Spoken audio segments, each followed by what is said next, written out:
Hi everybody, welcome to another episode of Firefighters and Fire Trucks Getting Ice Cream. I'm Quinalty, and today we're going to be hanging out with John Salka from FDNY.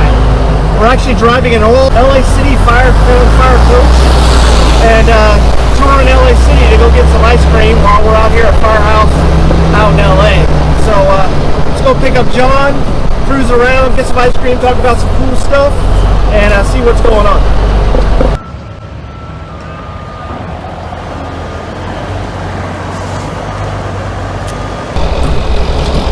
Hey John! There he is. I come out to shake your hand, but How are you? not too bad. How are you? Good to see you. Alright, so seatbelts. Seatbelts. Yeah, I'm sure that, we didn't really wear them for these things anyway, but, I must tell you, I always wore them in the front seat. After I made officer, I wore it every shift. well, how are you going to set the example if you don't actually do it? That's right. I probably should have had you drive this thing. It's I'm going to double clutch all the way down there, so we'll see how it goes. I could have drove it for you. I can do that. It's I keep putting it in reverse on accident. Oh, I put the brake on while I stopped. That's all right. Better safe than sorry. Here we go. Here we go. This is cool. Go get some ice cream. This is cool.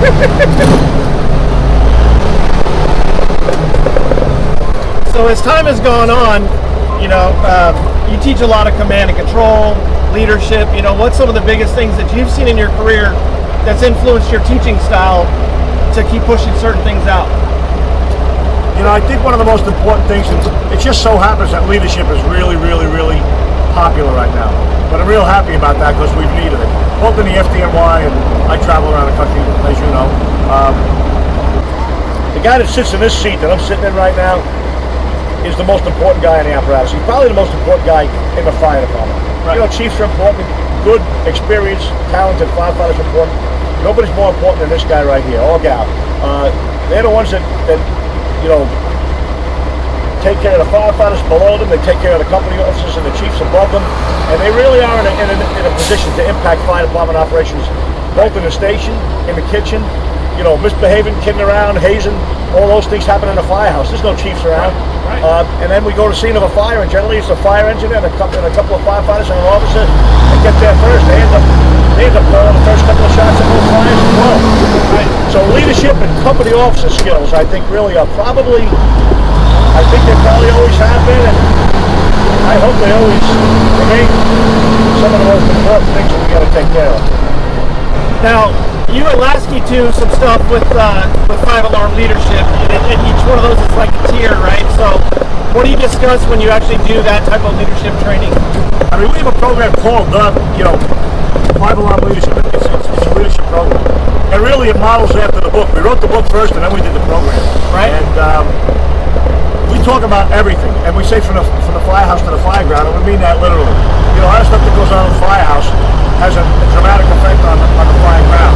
As a matter of fact, Rick usually starts the class off with, we're losing a lot of firefighters because of a lack of leadership back in the firehouse. Of course, young bosses or old bosses, are not training adequately or training enough, or I hate to say training at all. The old days used to just be able to be a real brave guy that could take some smoke and everybody would follow him in and he was a good boss. Right?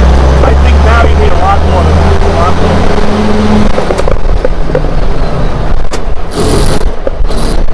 Yeah, I missed that one. Double. I did. Just gotta rev it up and get it in there. Well, like today we got this new generation. There's always a new generation. Thank God, right? There's always a new generation. I got 40 years in the fire service. I'm still hanging around, but I'm certainly in the twilight of my career, Right. And then there's young people like that young lady we just met at the firehouse, and she's on the launch pad, man. She's getting ready to start a great career. And they learn and they talk and they train a little bit differently than we do, And some people complain about it and say, this new generation is such a pain in the neck to deal with, to train or to talk to. My answer to that is, hey man, get with the program. They're the customers now. They're the new fire service. Right. If 20-minute programs or 20-minute drills on the outside floor work better for them, if they start dozing off after 30, then do 20-minute drills, man. Why is that so hard? If these kids don't know what a hammer is or a box end wrench or something, maybe because they live somewhere where they got everything taken care of for them. Right? I kid around about New York City. A kid grows up in New York City and the kid's on the FDNY. Another kid grows up out in Long Island, Minneola, and he gets on the job. The kid from Minneola knows about how to start a motor, how to mix gas and fuel, how to get a toolbox out and fix a flat tire. But he doesn't know about fire escapes or roof bulkheads or subway stations. A kid that grew up in the city knows about all that. He knows where the fire escapes go and where the subway goes and where the emergency phone is, And the kid in Long Island does know that. So when we get him in the academy, we try and teach him the fire stuff. But sometimes you get to the firehouse, we're going to teach him a little bit more and get them all up to the same level. We used to have tool class at the firehouse workbench in the back. Literally, what's a vice grip? What's a needle nose plier? What's a box end wrench? Easy. Yeah. Well, it's funny in that the managing employee fires class that I do, we actually teach how to do a size up on your employees and what is their building construction, how are they made, and one of the new classifications we put in there is obviously lightweight construction, which is your new firefighter of today. There's a lot of fires and there's easy collapse and embers that spread around, but the good thing about lightweight construction, your new members, you can design them to be more fire resistant. You can reconstruct them. If you have to scrape them down on the foundation and rebuild them, you can. And everybody wants to talk about the new generation, but it's like you can still mold them. They're early on the job. Do it. Absolutely. And I wrote an article for Firehouse, and one of the things I was talking about was folks that not comply, but sort of mold in or sort of conform. Just not conforming.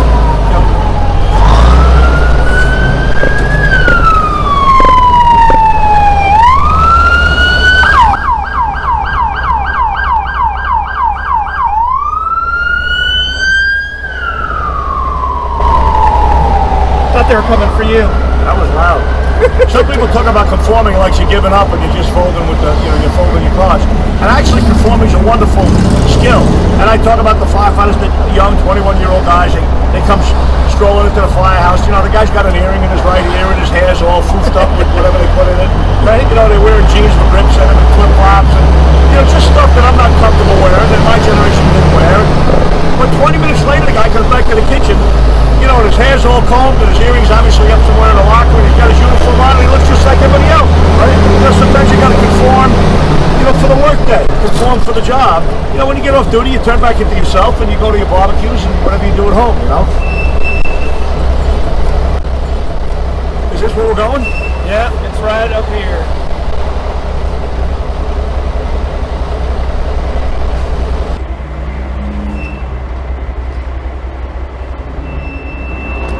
Awesome. All right. We'll get some ice cream here. Wow, when life was simple, huh? I got to ride tailboard for like a couple months before they outlawed it in California.